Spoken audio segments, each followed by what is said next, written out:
Welcome back to Wakeboarding Unleashed. This will be level 2, the Bayou. Hey, I got a question. Yes? So, I saw 2-player. Is that both of us wakeboarding off the same boat, or one of us driving the boat? You can do both. Well, you can do either. What if we were both fighting to drive the boat? Like, it's just 2 people and we have to mash X to punch each other in the face to get control of the boat. Like, we loaded up 2-player, one of us is driving the boat, one of us is riding behind the boat, but in real life, you and I are fighting for the controller to drive the boat. Okay, yeah, I could do that, yeah. And then we could record it live and just... Yeah, I think that'd be good. With Chaos Cam. It's like face cam, but showing me pile driving you from across the room. How would you pile drive me from across the room? I don't know, it sounded cool. Mind. It sounded cool. Showing me picking up the TV and smashing you with it, and then we're just like, shit. Yeah, we should do that. Wait. So you're gonna help their boats out by grinding them. Oh, okay, yeah, that's how you... I guess you give it a jump start or something. Welcome to the Bayou, boys and girls. This is the 2nd level, and it's more cluttered than Lake Powell.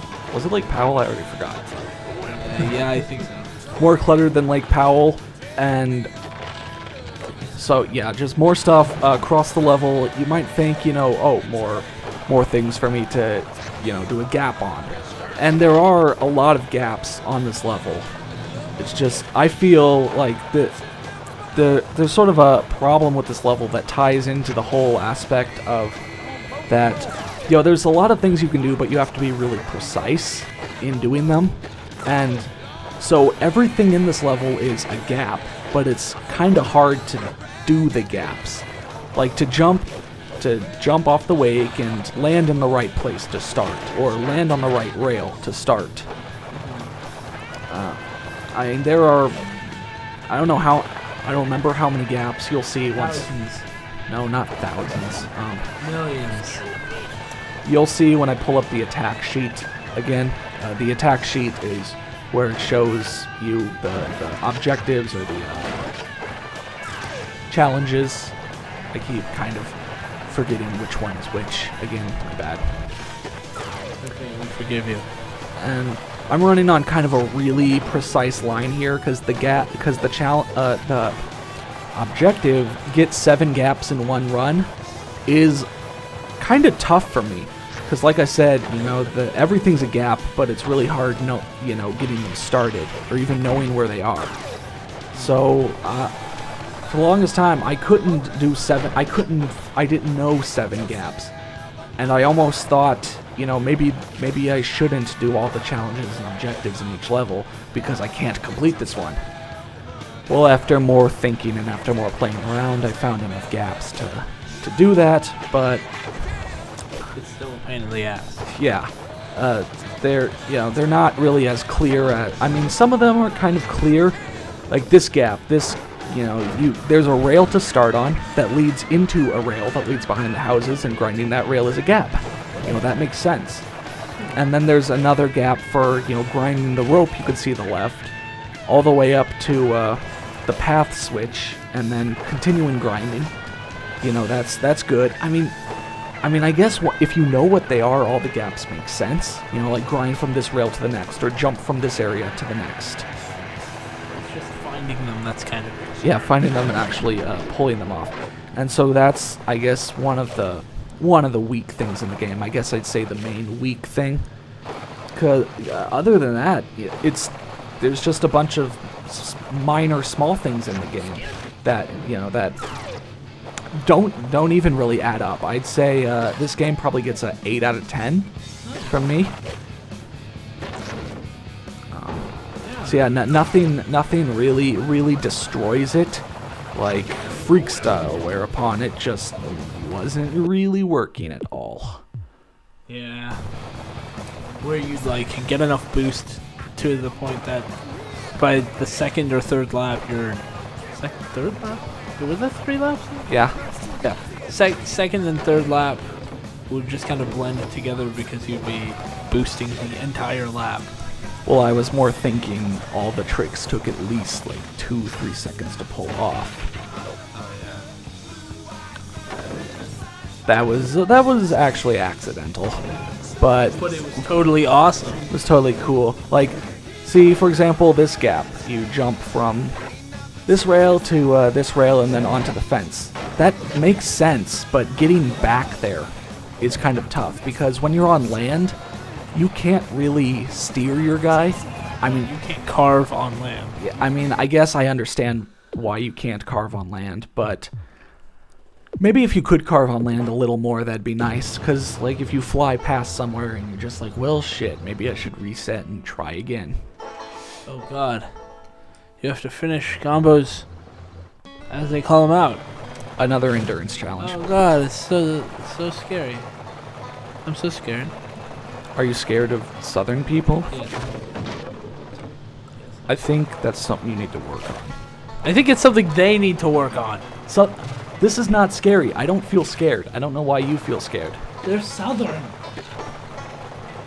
So, yeah, okay, that is the problem then. Yeah. I thought we established that. Maybe it was just that I couldn't believe that was the case. Holy shit, that's awesome. You just went through a tree. Maybe the south isn't so bad. Don't judge the South based on wakeboarding levels. I guess that's fair.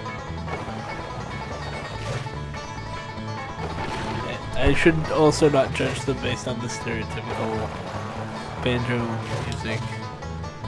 Yeah, it's another Deliverance reference in your E-rated extreme sports game.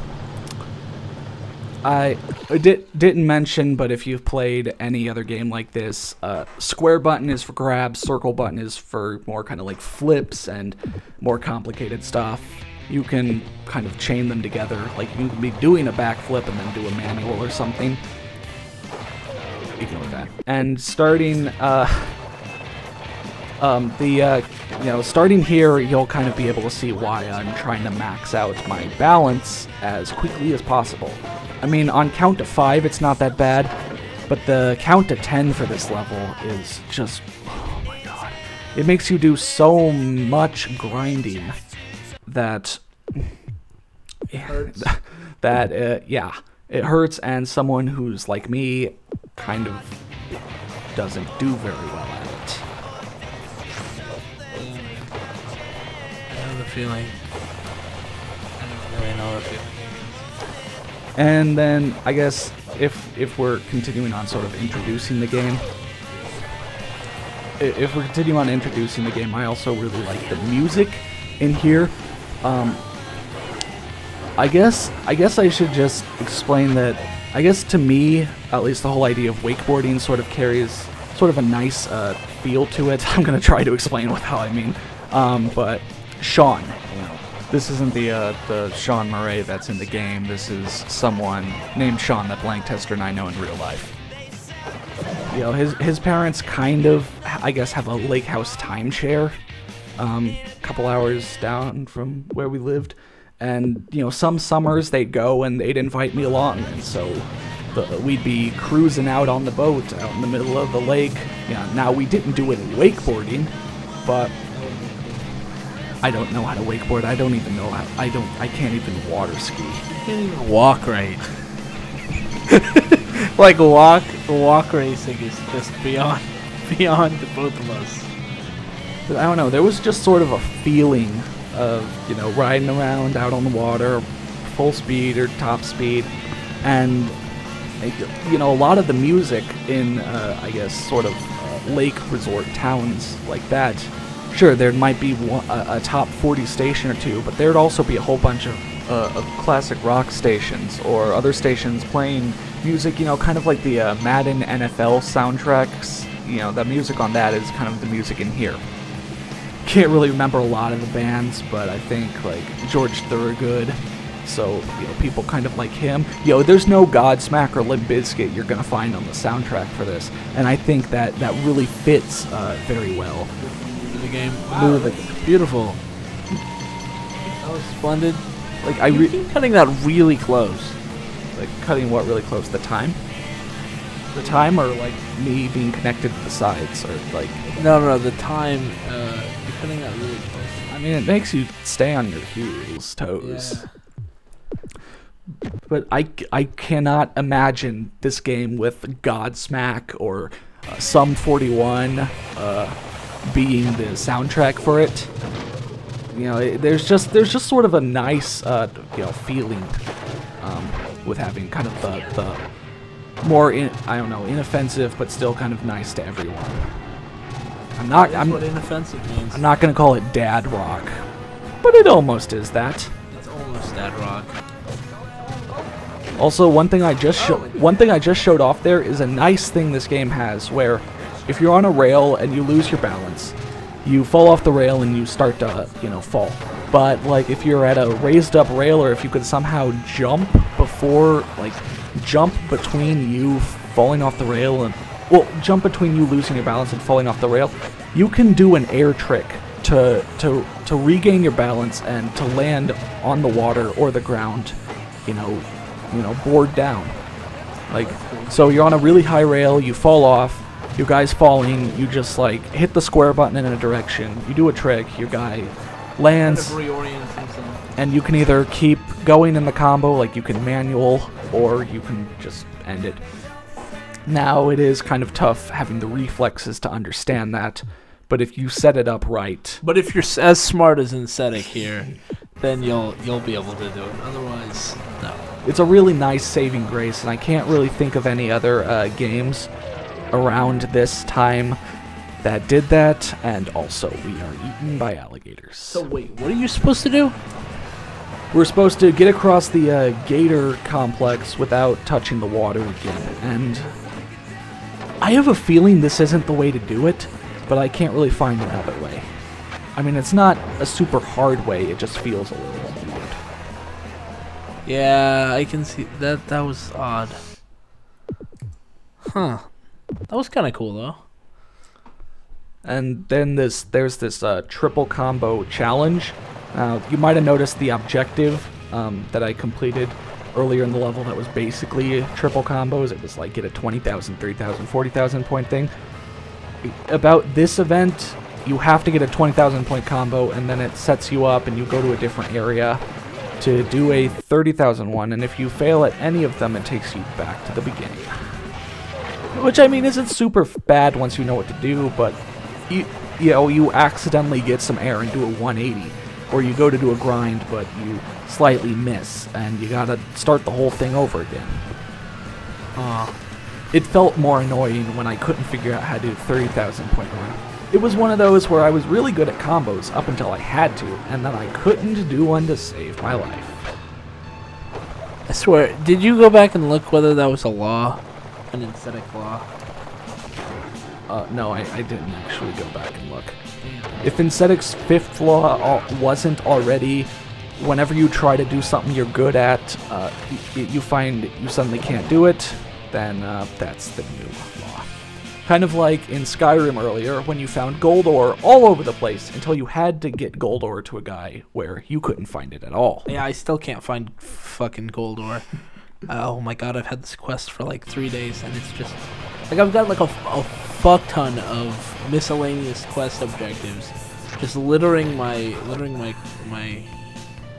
That was pretty cool, except for the failing thing. That was what I was trying to do earlier, where I managed to ride off the ramp and then just kind of land on the rail behind the thing. I'm not going to say, oh, that makes sense, because, again, that is another gap you might not think to try on your own. You might not think, okay, that's a half pipe, or a quarter pipe. So here is count to 10. There is a lot of grinding in this challenge, and even though my grinding stat is like an 8 out of 10, I can barely keep hold of this guy when I get to the later numbers. I don't know why it feels like games, when they've got a grinding bar, the longer you grind, the harder it is to hold your grind. Ignore that again. But I feel that's a little unintuitive, and it seems like every game does that. You might think, oh, if you kept grinding at the same easiness as the start, you could just grind forever. But no one cares. Right. You know. It's about having fun. Oh my god. Being able to grind forever, I mean, like, no one could actually grind forever. Like, obviously, because nobody lives forever. So, who cares if you can grind for 10 minutes straight? Like, honestly. And I keep messing up because I'm trying to correct the grind. I'm pushing left and right, and then I've got to jump.